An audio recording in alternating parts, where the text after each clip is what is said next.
protein itu asam amino.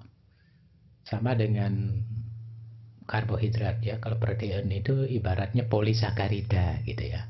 Asam amino ibaratnya monosakarida. Jadi nyambung gitu ya. Ada 20 jenis asam amino sebenarnya yang dikenal ya.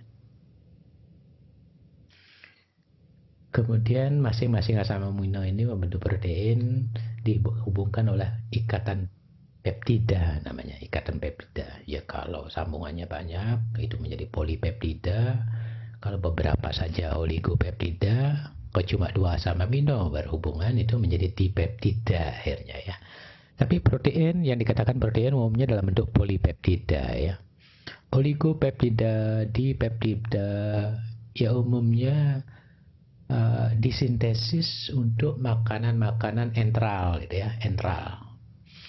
Misalnya kalau ada yang mengalami gangguan saluran pencernaan, gangguan macam-macam di sana ya, ada enteral nutrition ya. Enteral nutrition biasanya bentuk asam aminonya adalah peptida rantai pendek dalam bentuk oligopeptida sehingga lebih gampang dicerna.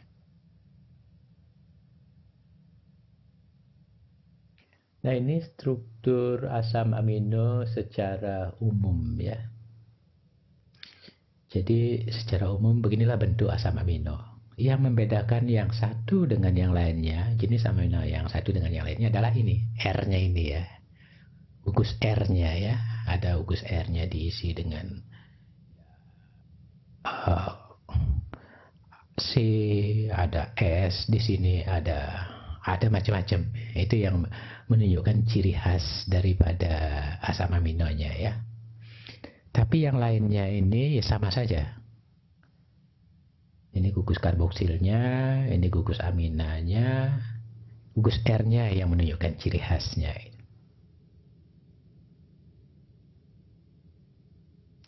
Nah ini sudah dalam bentuk ikatan peptida. Jadi ikatan peptida itu antara gugus amin daripada asam amino yang lain berikatan dengan gugus karboksil dari asam amino yang satunya. Ini ikatan antara alanin dengan serin ya, namanya alanil serin gitu ya. Jadi ini satu adalah alanin, yang satunya adalah asam amino serin.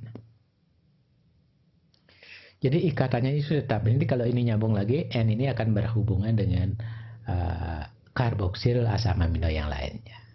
Ya, demikian juga kalau ini mengikat akan mengikat N daripada asam amino tetangga yang lainnya, demikian ya.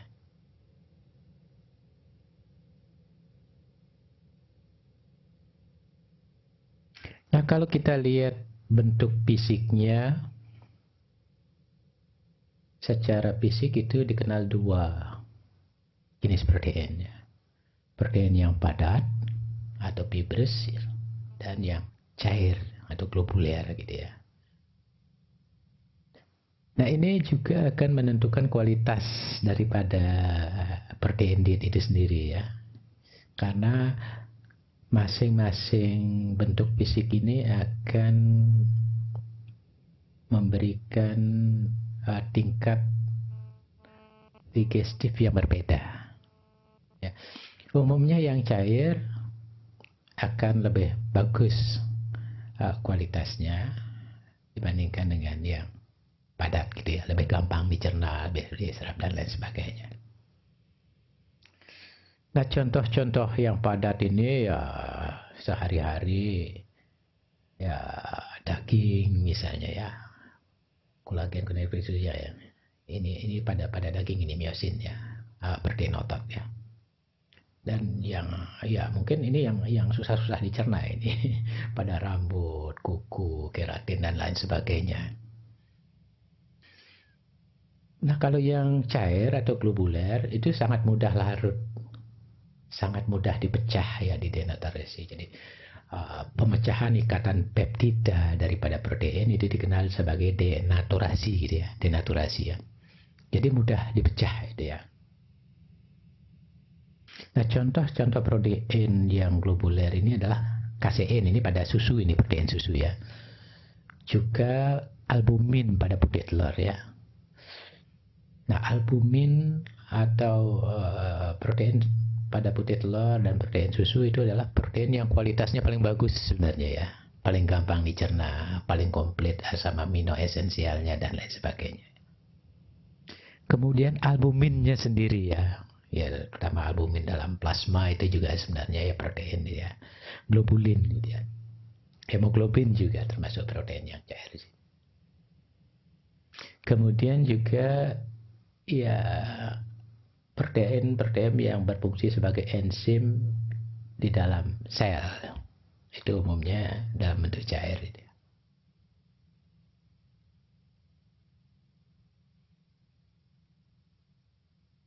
Nah, sedangkan kalau kita lihat dari struktur kimia pembentuknya, itu ada protein simple, ada protein sederhana gitu ya.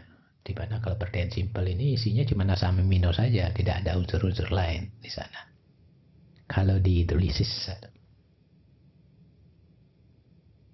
ya biasanya protein simple ini ya juga larut di dalam air ya, di dalam air ya.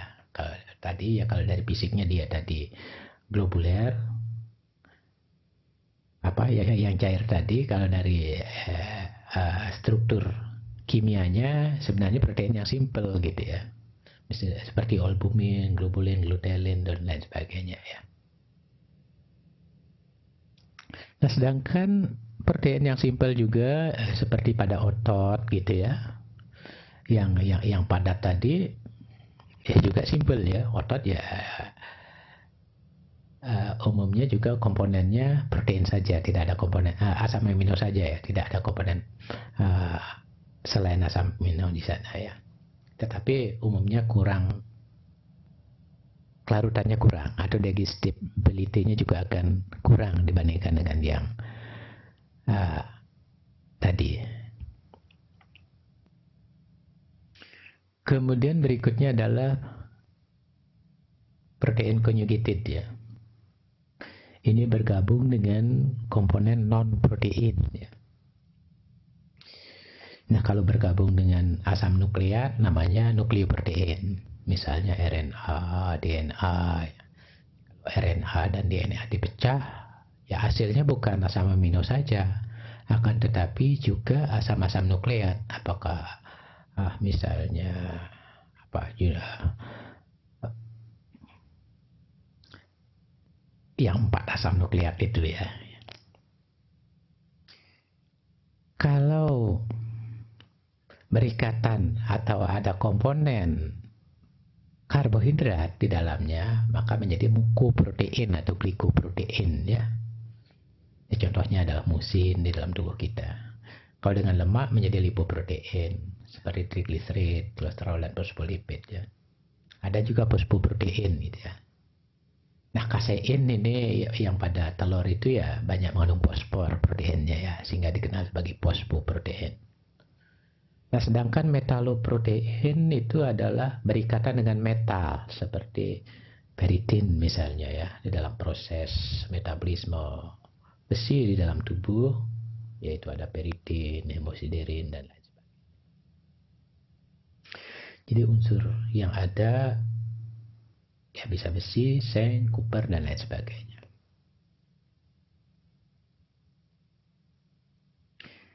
Nah, sedangkan ini turunannya ya daripada ada proteosis, pepton, peptide.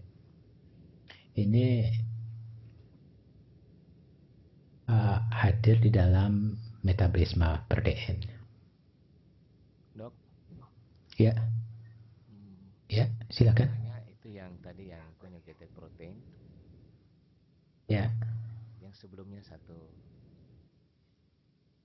Ya sebentar ya, ini naik kemana ya?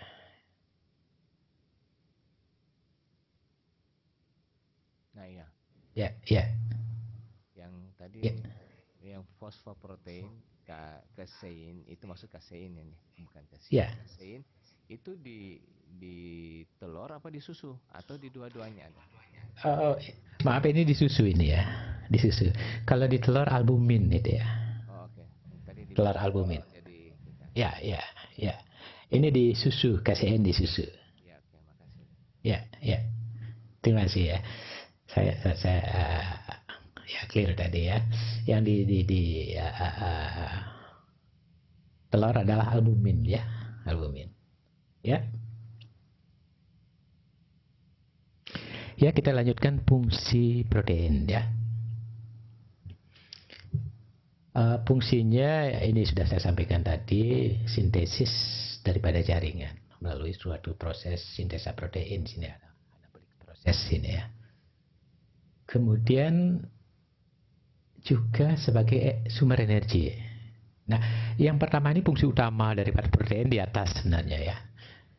Kalau yang di bawah ya sebagai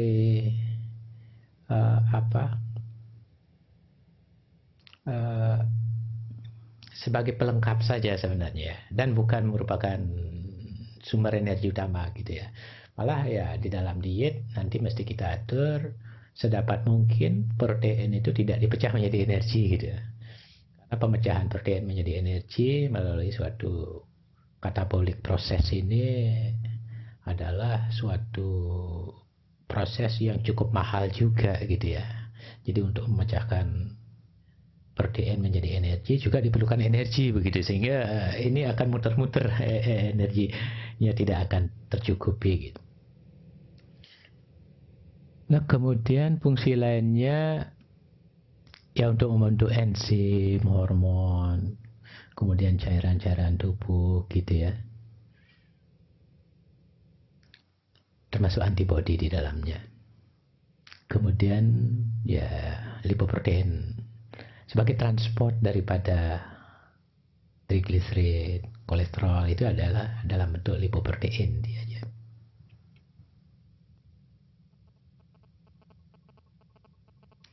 Kemudian ya juga mengangkut ini free fatty acid, asam lemak bebas di dalam sirkulasi, biasanya diikat oleh albumin sana ya. Demikian juga bilirubin gitu ya. Termasuk obat-obatan juga ya, peranan albumin di sini cukup tinggi gitu ya. Nah, albumin juga ya karena peran albumin di sini banyak kaitannya dengan tekanan osmotik plasma gitu ya. Jadi nanti keberadaannya dia di dalam darah, sirkulasi itu erat kaitannya dengan osmotik gitu ya. Osmotiknya apakah bisa masuk atau tidak. Ya ini osmotik.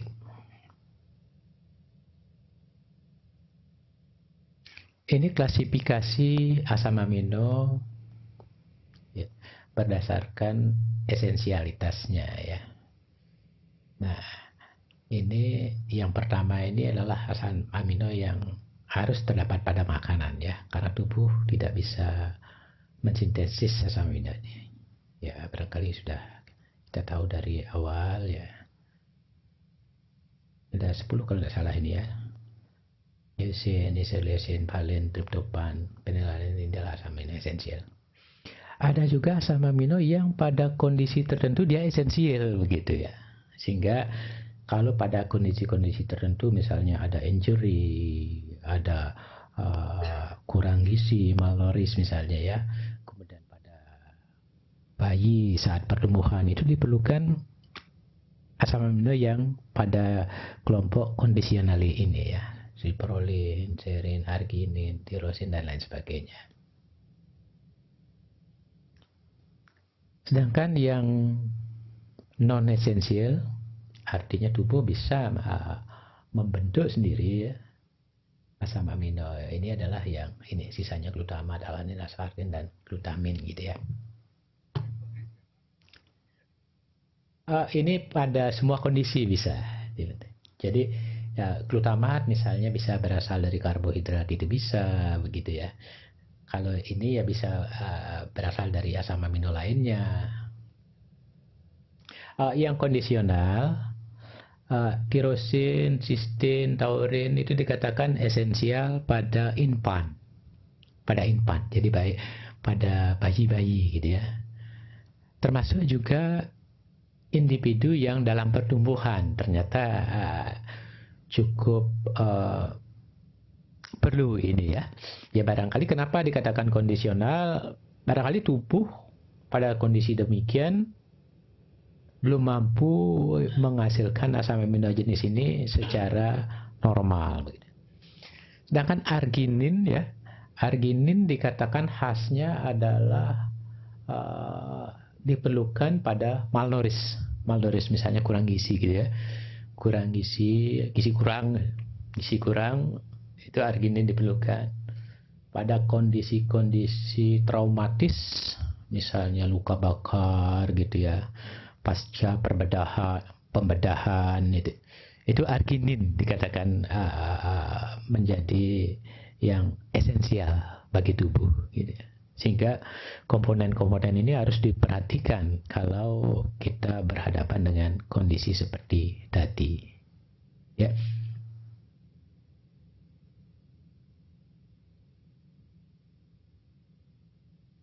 Ya ini malah infan yang freedom katanya ya, freedom ya, barangkali infan yang normal ya barangkali tidak esensial betul begitu ya. Pada yang preterm, pada yang lahir muda ini menjadi esensial ya. Kemudian pada kondisi malnouris, septik, kemudian penyembuhan dari luka dan lain sebagainya, ini arginin menjadi esensial ya.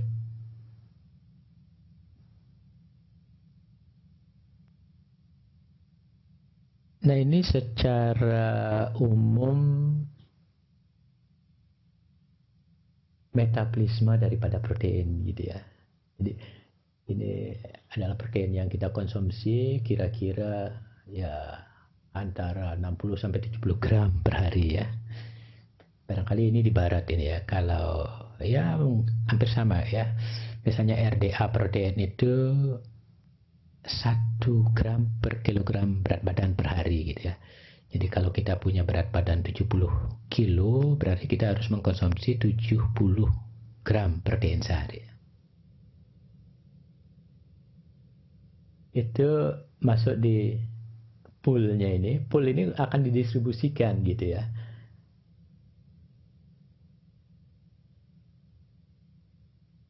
Didistribusikan. Bisa menjadi sumber energi masuk ke sini gitu ya. Tapi ini bukan yang utama ya. Yang utama adalah ke sini, jalur sini ya. Fungsi utamanya sebagai pembentuk tubuh, termasuk enzim, hormon dan lain sebagainya. Ini fungsi utamanya. Nah ini juga bisa kembali ke sini bila diperlukan. Misalnya energi tidak cukup, ini akan menjadi protein tubuhnya juga dipecah menjadi energi dan lain sebagainya gitu ya. Kemudian ada jalur konversi juga ya menjadi purin. Nah ini asam nukleat tadi ya, purin, pirimidin, kolin dan sebagainya. Nah asam di dalam tubuh kita asam amino yang non esensial juga disintesis ya, seperti glutamin tadi ya. Dari glutamin ya sebenarnya walaupun kita tidak mengkonsumsi asam amino glutamin, tubuh bisa menghasilkan asam amino yang non esensial. Itu juga bisa masuk ke pool ini gitu ya.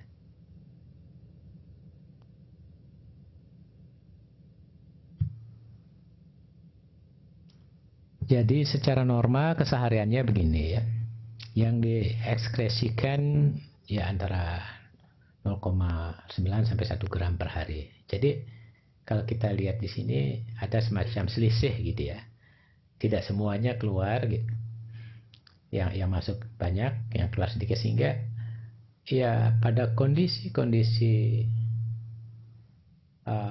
tertentu di mana diperlukan sintesis protein, umumnya nanti yang dikenal sebagai keseimbangan nitrogen ya, itu akan terjadi keseimbangan nitrogen yang positif ya, positif di mana N masuk itu berasal dari 70 gram protein, sedangkan N yang keluar, nanti N-nya yang bisa diukur di sini ya, sekitar 1 gram per hari gitu ya.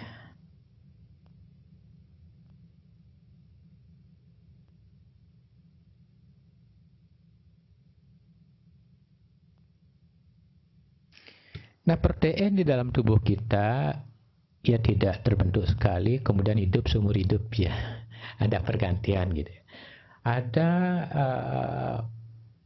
organ-organ tubuh kita, bagian-bagian daripada tubuh kita yang demikian cepat pergantian proteinnya ya. Misalnya plasma protein ya. Mukosa usus ya. Itu sangat cepat sekali pertumbuhan pergantian proteinnya ya, cepat. Sehingga kalau di sini intake protein tidak mencukupi, ya bisa akan terjadi gangguan di sini ya. Plasma protein seperti albumin, globulin dan lain sebagainya. Intestinal protein ya ini untuk absorpsi dengan sendirinya gitu ya. Dan ini akan lebih cepat lagi kalau di intestinal ini kalau saluran pencernaan itu tidak difungsikan. Artinya dipuasakan dalam waktu lama atau sering kosong dan lain sebagainya, ini akan tambah cepat rusaknya mukosa intestinal itu sendiri ya. Juga pankreas, hati, ginjal itu cukup cepat turnover daripada proteinnya. Yang relatif lambat adalah ini otot, kulit, otak juga ternyata relatif lambat begitu ya.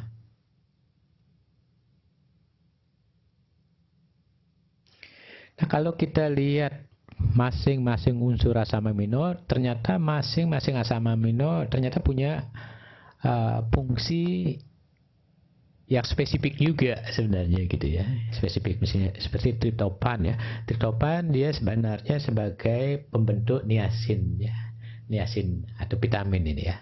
Vitamin. Sehingga sering sekali makanan yang mengandung triptopan dikatakan makanan yang mengandung sekian setara niacin gitu ya, ada setara niacin, ada konversi dari triptopan yang dikandung di dalam makanan dengan niacin yang akan dihasilkan.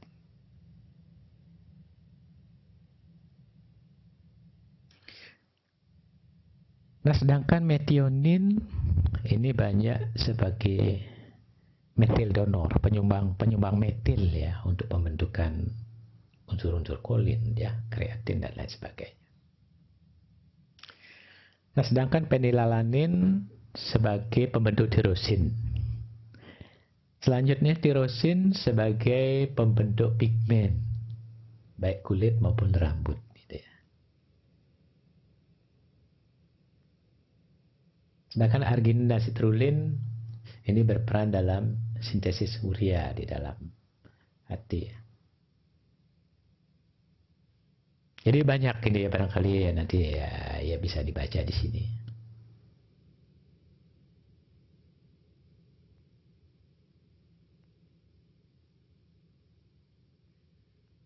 Ya ini bisa bolak-balik ini ya, glutamik bisa membentuk glutamin gitu ya. Aspartik, asparagin. Nah glutamik ini Dok, sebagai prekursor dari ya. Masalah tirosin pada aging kan orang rambutnya menjadi putih. Ya. Kalau pemberian tirosin apakah mampu untuk merangsang melanosit pada rambut? Kalau kita lihat tirosin tadi ya sepertinya cukup rasional begitu ya. Tetapi jangan kita lupa ya proses daripada sintesis pigmen pada yang telah mengalami lanjut ya sepertinya juga ya mungkin tidak seperti orang muda begitu ya. Orang muda bagaimana komponen lainnya begitu ya. Sehingga ya mungkin kita harus perhatikan juga ya kondisi-kondisi lainnya, bukan suatu kondisi yang single maksudnya sini ya. Ya umumnya kan multifaktor itu ya, multifaktor. Tapi kalau kondisi lainnya cukup memadai, barangkali masuk akal ini ya, masuk akal. Jadi kita kembalikan ke mekanisme normalnya itu gitu ya. Gitu. Ya mungkin itu ya, sepertinya tidak bisa kita jawab secara gamblang ya tidaknya gitu ya. Jadi ya selalu demikian ya. Selalu ya suatu proses itu banyak hal yang berperan di sana. Mungkin itu ya.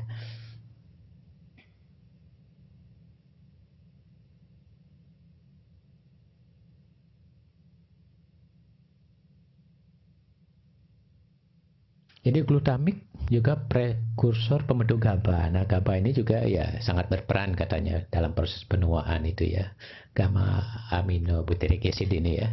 Ternyata prekursornya glutamik begitu ya. Jadi, nah kalau kita ingin ada GABA di dalam tubuh kita itu mencukupi untuk proses pertama hubungannya dengan anti-aging juga ya, mesti ya kita perhatikan proteinnya. Dalam hal ini asam glutamiknya ya.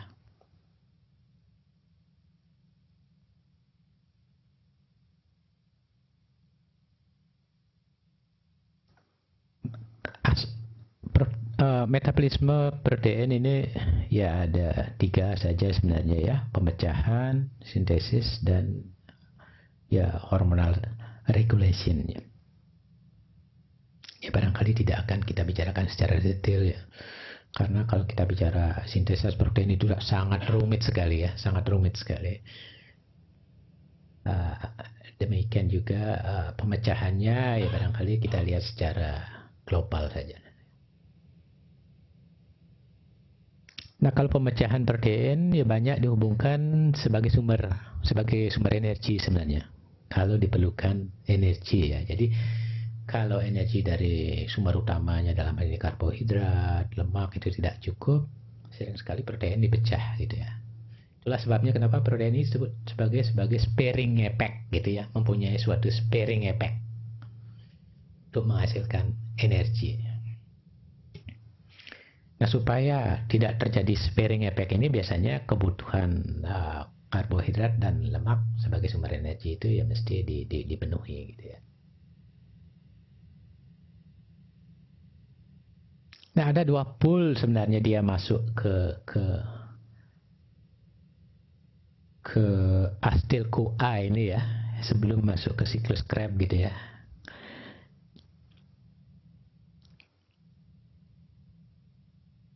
Yaitu mengikuti ini jalur glukosa dan mengikuti jalur lemak gitu ya. Yang mengikuti glukosa itu dikenal sebagai asam amino jenis glikogenik gitu ya, glikogenik. Sedangkan yang masuk melalui jalur lemak dikenal sebagai asam amino ketogenik gitu ya, ketogenik. Dengan keton bodies nanti hasilnya sama dengan pemecahan lemak. Masuk hasil CoA menjadi ATP. Ini umum ini makronutrien ATP, CO2 dan H2O. Khusus untuk protein itu ada wash produknya, dalam ini urea ya, urea, amonia, urea gitu. Lalu proses deaminasi ini. Jadi asam amino diaminasi, amonianya dikeluarkan, dipecah amonianya menjadi alpha keto acid. Alpha keto acid ini dia dioksidasi menjadi hasil CoA. Nah, sedangkan yang dari jalur ketogenik selain urea tadi juga menghasilkan keton bodies gitu, sama dengan lemak ya.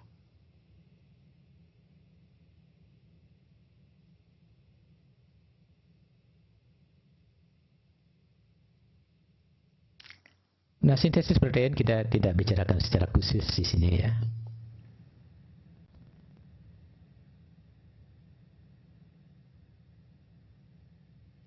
Nah, sebagai regulasi hormonal ya. Dok, mau nanya dok. Ya. Pada orang dengan gangguan fungsi ginjal, apakah ada perbedaan apabila mengkonsumsi protein hewani maupun protein nabati? Ya, pada penderita gagal ginjal misalnya ya, gagal ginjal ya, protein menjadi perhatian kita ya, perhatian utama ini yang harus dibatasi gitu ya, yang harus dibatasi. Karena dibatasi, biasanya kita memilihkan protein yang bagus kualitasnya. Nah, protein-protein yang bagus kualitasnya seperti saya sampaikan tadi ya, susu, telur, dan lain sebagainya itu biasanya menjadi prioritas kita gitu ya. Tetapi di dalam menyusun diet daripada pasien gagal ginjal itu cukup banyak dilemanya gitu ya. Karena makanan yang kita konsumsi sehari-hari, makanan pokok dalam hal ini, cukup banyak mengandung protein juga ya. Cukup banyak mengandung protein, tetapi umumnya proteinnya tidak komplit gitu ya. Jadi sebenarnya protein ada komplit protein dan incomplete ya. Kalau komplit protein adalah protein di mana semua unsur amino di dalam makanan itu terdapat dalam jumlah yang memadai gitu ya, memadai. Sedangkan incomplete itu sebaliknya, tidak semua asam amino terdapat dengan cukup di sana gitu ya. Sehingga ya umumnya sebagai sumber protein kita harus pilih yang komplit protein. Dalam hal ini dari hewani gitu ya. Nah cuma ya seperti saya sampaikan tadi, sering sekali memberikan nasi saja itu sudah melebihi proteinnya gitu ya. Belum lagi ditambah dengan protein, sumber proteinnya sendiri gitu ya. Karena nasinya sendiri sudah mengandung protein. Sehingga ada beberapa sumber di rumah sakit itu mengakali gitu ya. Jadi sumber karbohidratnya itu diberikan gula gitu ya. Gula itu kan karbohidrat murni, itu tidak ada protein ya gitu ya. Ya barangkali bisa untuk tujuan itu ya. Akan tetapi kita ingat juga gula ini juga tidak baik gitu ya. Ya bisa-bisa saja dia ya diabetes nantinya gitu ya. Akibat toleransi glukosanya tidak bagus, insulinnya tidak mampu misalnya. Sehingga ya ini dilema gitu ya, dilema. Sehingga ya sebenarnya untuk pasien gagal ginjal itu dibatasi ya, antara 0,6 sampai 0,7 per kilogram berat badan gitu ya. Kecuali dengan dialisis.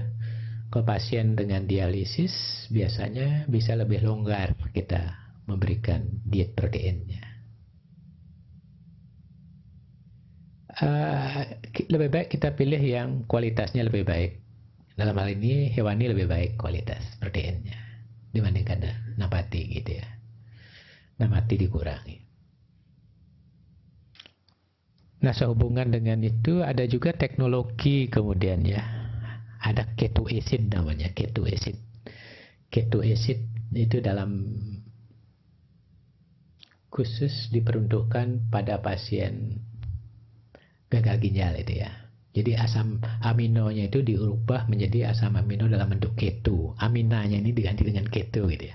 Yang berbahaya kan aminanya ini bagi ginjal gitu ya. Karena ginjal mesti bekerja ekstra ini ya, memetabolisme amonium di dalam tubuh. Ya ada keto acid namanya.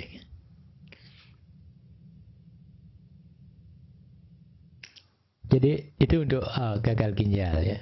Mesti diperhatikan betul protein di dalam makanannya.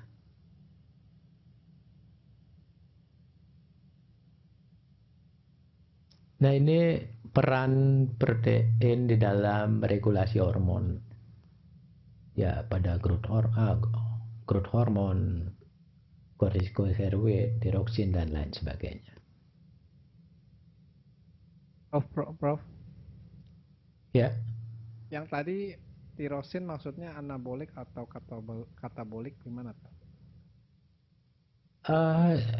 Sebenarnya anabolik katabolik itu